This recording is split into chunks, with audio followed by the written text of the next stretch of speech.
जय श्री राम। नमस्कार और स्वागत है आपका राम कथा जीवन का आधार में। मैं हूं आपकी होस्ट आराध्या। इस कहानी श्रृंखला में हम साथ मिलकर रामायण की उस अद्भुत यात्रा पर चलेंगे जिसे महर्षि वाल्मीकि ने रचा। ये सिर्फ एक महाकाव्य नहीं है, बल्कि धर्म, भक्ति, त्याग और प्रेम का अमूल्य खजाना है। हमारी कहानी केवल वाल्मीकि की मूल रचना पर आधारित नहीं है, बल्कि इसमें अन्य भारतीय परंपराओं और लोक कथाओं से भी प्रेरणा ली गई है। हमारा उद्देश्य है आपको इस अमर कथा का ऐसा अनुभव देना जो आपको न केवल भावनात्मक रूप से छू सके, बल्कि जीवन के हर पहलू को समझने का अवसर भी प्रदान करे। वाल्मीकि द्वारा रचित रामायण 7 कांडों में विभाजित है, जिसमें 2400 श्लोक और 500 सर्ग या अध्याय हैं। रामायण भारतीय संस्कृति में गहराई से रचित है, लेकिन इसकी शिक्षाएं केवल भारत तक सीमित नहीं हैं। यह अच्छाई पर बुराई की विजय, सत्य, निष्ठा और करुणा की शक्ति जैसे विषयों को छूती है। यह हमें सिखाती है कि कैसे एक सच्चे और धर्मपरायण जीवन से हम न केवल अपने लिए बल्कि पूरे समाज के लिए भी एक आदर्श प्रस्तुत कर सकते हैं। अब रामायण की कहानी में जाने से पहले जरूरी है कि हम इस महाकाव्य के रचयिता महर्षि वाल्मीकि की कहानी को समझें। वाल्मीकि कौन थे? वह ऋषि कैसे बने और उन्होंने ये महान रचना कैसे की? चलिए इस पर चर्चा करते हैं। आपको ये जानकर आश्चर्य होगा कि वाल्मीकि अपने जीवन की शुरुआत में एक डाकू थे। उनका असली नाम रत्नाकर था। उनका जन्म एक गरीब परिवार में हुआ था और परिस्थितियों ने उन्हें अपराध की ओर धकेल दिया। वह जंगलों में छिपकर यात्रियों को लूटते थे और सोचते थे कि ये सब उनके परिवार के भरण पोषण के लिए जरूरी है। लेकिन उनकी जिंदगी तब पूरी तरह बदल गई जब उनकी मुलाकात नारद मुनि से हुई। नारद मुनि, जो अपनी भक्ति, ज्ञान और सहज व्यवहार के लिए प्रसिद्ध थे, एक दिन उस जंगल से गुजर रहे थे जहां रत्नाकर रहता था। रत्नाकर ने उनका रास्ता रोक लिया और उन्हें लूटने की कोशिश की। नारद मुनि ने शांत और मुस्कुराते हुए कहा, वत्स, तुम ये सब क्यों करते हो? रत्नाकर ने जवाब दिया, मैं ये सब अपने परिवार के लिए करता हूँ, उनका पेट भरने के लिए। नारद ने पूछा, क्या तुम्हारा परिवार तुम्हारे पापों का हिस्सा भी बांटेगा? रत्नाकर को ये सवाल अजीब लगा। उन्होंने कहा, बिल्कुल, मैं उनके लिए सब कुछ कर रहा हूँ, तो वे मेरे पापों में भी हिस्सेदार होंगे। नारद ने सुझाव दिया, तुम जाकर उनसे पूछो, मैं यहाँ तुम्हारी प्रतीक्षा करूँगा। रत्नाकर नारद मुनि को पेड़ से बांधकर जल्दी जल्दी अपने घर भागे।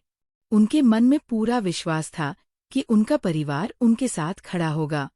जैसे ही उन्होंने घर के अंदर कदम रखा, उनकी आवाज गूंज उठी, रत्नाकर, सुनो, मैं तुम सबसे एक सवाल पूछने आया हूँ। जो कुछ भी मैं करता हूँ, वह तुम सबके लिए करता हूँ। तुम सबका पेट भरने के लिए, तुम सबको सुरक्षित रखने के लिए। ये सब तुम सबकी भलाई के लिए है। उनका परिवार थोड़ी हैरानी से उनकी ओर देख रहा था। रत्नाकर, तो क्या तुम सब मेरे पापों का बोझ उठाओगे? जो भी गलतियां मैंने की हैं, वो तो तुम सबके लिए ही की है। क्या तुम मेरी जिम्मेदारी में मेरा साथ दोगे? उनकी पत्नी ने कुछ क्षणों की चुप्पी के बाद बात शुरू की।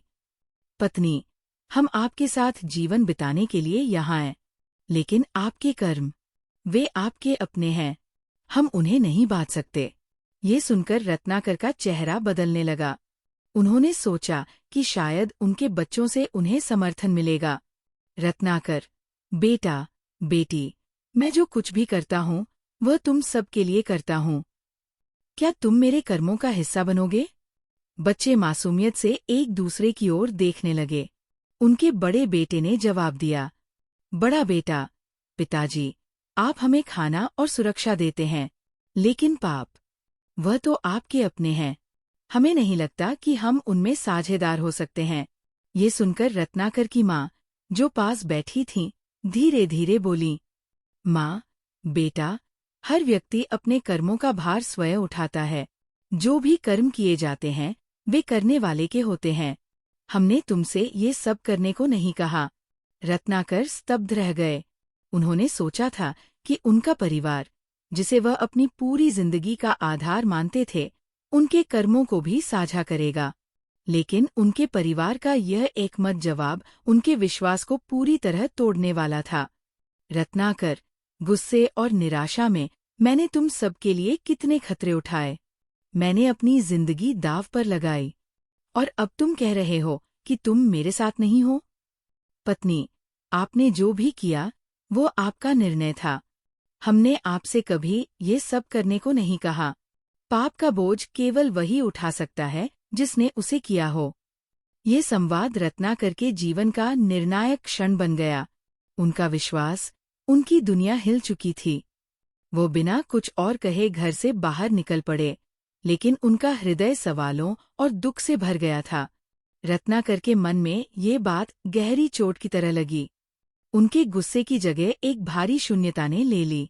वो बिना कुछ कहे अपने घर से निकल पड़े, लेकिन उनका हृदय अब सवालों और दुखों से भरा हुआ था।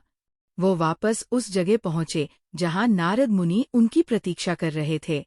उनके चेहरे पर अब तक का सबसे बड़ा सवाल था, अगर मेरा परिवार भी मेरे साथ नहीं है, तो मेरे कर्मों का भार कौन उठाएगा?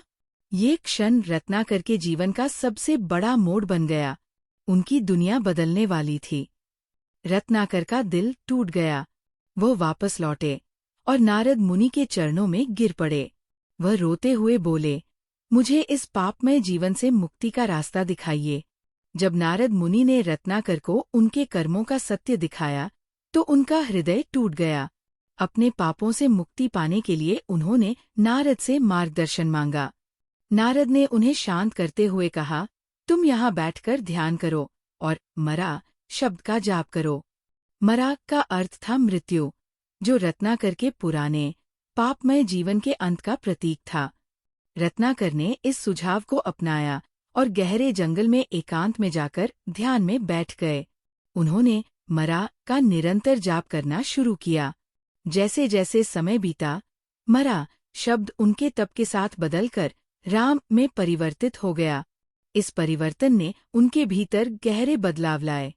उनका हृदय शुद्ध हो गया और उनके भीतर एक नई जागरूकता और करुणा का उदय हुआ।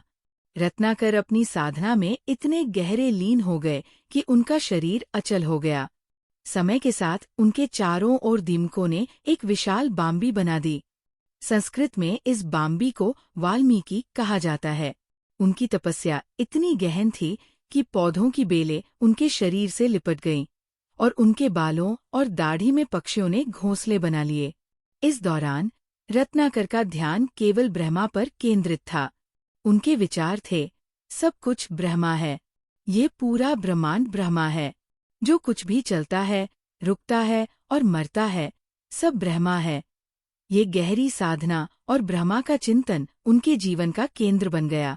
वर्षों बाद जब उनकी तपस्या पूरी हुई, तो वो बाम्बी से बाहर निकले। अब वो केवल एक साधारण इंसान नहीं रहे। उनके चेहरे पर दिव्यता की आभा थी और उनका मन पूरी तरह से शुद्ध हो चुका था। इस नई अवस्था में रत्नाकर का नया जन्म हुआ। अब वह रत्नाकर नहीं रहे, वह वाल्मीकि बन गए थे, बाम्बी से जन्मे ऋषि। यह नाम उनकी तपस्या और जीवन के नए अध्याय का प्रतीक बन गया। वाल्मीकि का ये रूपांतरण ये सिखाता है कि जीवन में किसी भी क्षण बदलाव संभव है। चाहे अतीत कितना भी अंधकारमय क्यों न हो, सच्ची साधना, समर्पण और ब्रह्मा का चिंतन आत्मा को शुद्ध कर सकता है। यह हमें यह भी दिखाता है कि एक व्यक्ति जो पाप के अंधकार में डूबा हुआ था, अपनी साधना और दृढ़ता से मानवता के लिए प्रेरणा का स्रोत बन सकता है। वाल्मीकि, जो कभी रत्नाकर के रूप में जाने जाते थे, अब वह ऋषि बन गए, जो इस संसार को रामायण जैसी अद्भुत महाकाव्य देने के लिए नियत थे। उनकी कहानी केवल परिवर्तन की नहीं, बल्कि भक्ति, तपस्या और आत्मशुद्धि की अद्भुत मिसाल है। ऋषि बनने के बाद भी वाल्मीकि की यात्रा यही खत्म नहीं हुई। उनकी साधना और ध्यान के माध्यम से वो जीवन और ब्रह्मांड की गहराइयों को समझने लगे। एक दिन जब वो तमसा नदी के किनारे ध्यान कर रहे थे, उन्होंने एक सुंदर दृश्य देखा। एक क्रॉंच पक्षी का जोड़ा प्रेमपूर्वक गीत गा रहा था। उनके मधुर संगीत ने वाल्मीकि के हृदय को आनंद से भर दिया। लेकिन तभी एक शिकारी ने तीर से उन पक्षियों में से एक को मार दिया। घायल पक्षी के साथी का शोकपूर्ण विलाप सुनकर वाल्मीकि का हृदय दुख और क्रोध से भर गया। उनके मुख से स्वतः एक श्लोक फूट पड़ा। हे शिकारी, तुम्हारा ये क्रूर कर्म अकारण नहीं रहेगा। ये श्लोक केवल उनके आक्रोश का परिणाम नहीं था। ये रामायण की कविता का पहला श्लोक बन गया। ऐसा प्रतीत हुआ जैसे ब्रह्मांड स्वयं वाल्मीकि को राम की कथा लिखने के लिए प्रेरित कर रहा हो। उसी समय नारद मुनि ने फिर से वाल्मीकि का दौरा किया। उन्होंने वाल्मीकि के चारों ओर दिव्य ऊर्जा को महसूस किया और समझ गए कि उनका रूपांतरण पूर्ण हो चुका है। वाल्मीकि ने नारद मुनि से पूछा, हे ऋषि, क्या इस धरती पर कोई ऐसा व्यक्ति है जो सभी गुणों का प्रतीक हो? वीरता, सत्य, करुणा, विनम्रता, क्या ऐसा कोई व्यक्ति है? नारद मुस्कुराए और बोले, हाँ, ऐसा व्यक्ति है। उनका नाम राम है। वह अयोध्या के राजकुमार और राजा दशरथ के पुत्र है। लेकिन वह केवल साधारण मनुष्य नहीं है। वह विष्णु के अवतार हैं, जो संतुलन बहाल करने और बुराई को हराने के लिए आए हैं। इसके बाद नारद ने राम के जीवन की कथा सुनाई। उन्होंने बताया कि कैसे राम ने अपने पिता के वचन का पालन करते हुए 14 वर्षों का वनवास स्वीकार किया। इस दौरान उन्होंने वन में ऋषियों की रक्षा की, मित्रता की और अंततः रावण जैसे राक्षस को हराकर माता सीता को बचाया। नारद की बातें सुनकर वाल्मीकि इतने प्रभावित हुए कि उन्होंने तय किया कि वह राम के जीवन की कथा को लिखेंगे और इसे पूरी दुनिया तक पहुंचाएंगे। रामायण जैसी महान रचना का संकल्प लेते हुए वाल्मीकि को लगा कि ये कार्य बहुत कठिन होगा। तभी भगवान ब्रह्मा स्वयं उनके सामने प्रकट हुए। उनकी दिव्य आभा ने पूरे वातावरण को पवित्र कर दिया। ब्रह्मदेव ने कहा, वाल्मीकि, ये कार्य तुम्हारे लिए ही निर्धारित है। मैं तुम्हें दिव्य दृष्टि प्रदान करता हूँ। तुम राम के जीवन की हर घटना को वैसे ही देखोगे जैसे वह घटी थी। तुम्हें इसे केवल सत्य और श्रद्धा के साथ लिखना है। वाल्मीकि ने सिर झुकाकर कहा, हे भगवान, आपके आशीर्वाद से मैं इस कार्य को पूरी निष्ठा से करूंगा। भगवान ब्रह्मा ने आगे कहा, तुम्हारी कथा केवल एक कहानी नहीं होगी। ये धर्म, सत्य और प्रेम का प्रतीक बनेगी और सदियों तक मानवता का मार्गदर्शन करेगी। ये आशीर्वाद पाकर वाल्मीकि ने रामायण की रचना शुरू की। उनके पास ब्रह्मा द्वारा प्रदत्त दिव्य दृष्टि थी, जिसके माध्यम से उन्होंने राम के जीवन के हर पल को अपनी आँखों के सामने घटित होते देखा। राम का जन्म, उनका बचपन, उनके वनवास का संघर्ष, राक्षसों के साथ उनका युद्ध, माता सीता की खोज और अंत में उनका अयोध्या लौटना, हर घटना उनकी लेखनी से दिव्य रूप में उभरी। लेकिन जैसे ही वाल्मीकि ने राम के अयोध्या लौटने और राज्याभिषेक का वर्णन किया, वह सोच में पड़ गए। उन्होंने खुद से कहा, यहाँ तक तो मैंने सब कुछ देखा और लिखा, लेकिन अब आगे क्या? क्या राम के जीवन की कहानी यहीं समाप्त हो जाती है? यदि ऐसा है, तो मैं इसे किस तरह समाप्त करूं? वाल्मीकि इस दुविधा में थे कि रामायण को कैसे पूर्ण करें। उनके मन में यह प्रश्न बार बार उठता रहा कि क्या राम के जीवन की कथा वास्तव में यहीं समाप्त हो गई है। उसी समय भगवान ब्रह्मा एक बार फिर प्रकट हुए। उनकी दिव्य आभा ने वाल्मीकि के मन की सभी शंकाओं को शांत कर दिया। ब्रह्मदेव ने कहा, वाल्मीकि, राम का जीवन यहाँ समाप्त नहीं होता। अयोध्या लौटने के बाद भी उनकी यात्रा जारी रहती है। जो कुछ भी उनके जीवन में आगे होगा, वह तुम्हारी आँखों के सामने घटित होगा। वाल्मीकि ने ब्रह्मदेव से विनम्रता से पूछा, हे भगवान, क्या आप मुझे ये बता सकते हैं कि राम के जीवन में आगे क्या होगा? ब्रह्मदेव मुस्कुराए और बोले, वत्स, तुम्हें ये जानने के लिए प्रतीक्षा करनी होगी। तुम केवल राम के जीवन के लेखक नहीं हो, बल्कि उनके जीवन का एक हिस्सा भी बनोगे।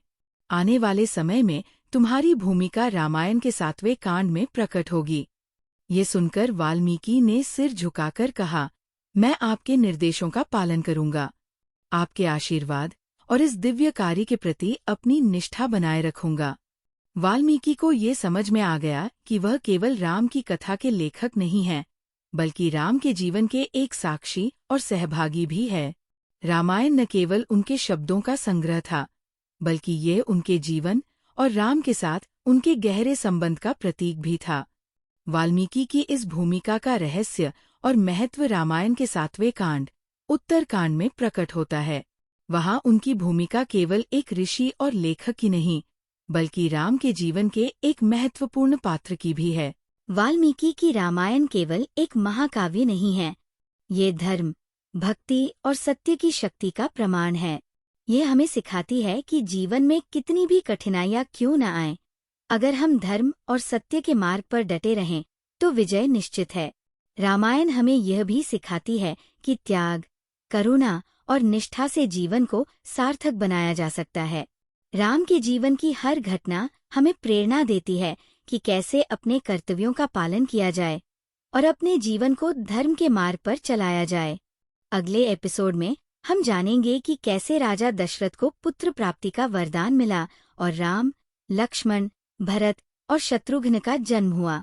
ये कहानी देवताओं की योजना, राजा दशरथ की तपस्या और चारों राजकुमारों की दिव्यता को प्रकट करेगी। इस पॉडकास्ट को सुनने के लिए आपका धन्यवाद। इसे अपने दोस्तों और परिवार के साथ साझा करें ताकि रामायण की ये अमर कथा हर किसी तक पहुंच सके। भगवान राम आपका जीवन मंगलमय करें और धर्म की ज्योति आपके मार्ग को आलोकित करे। जय श्री राम।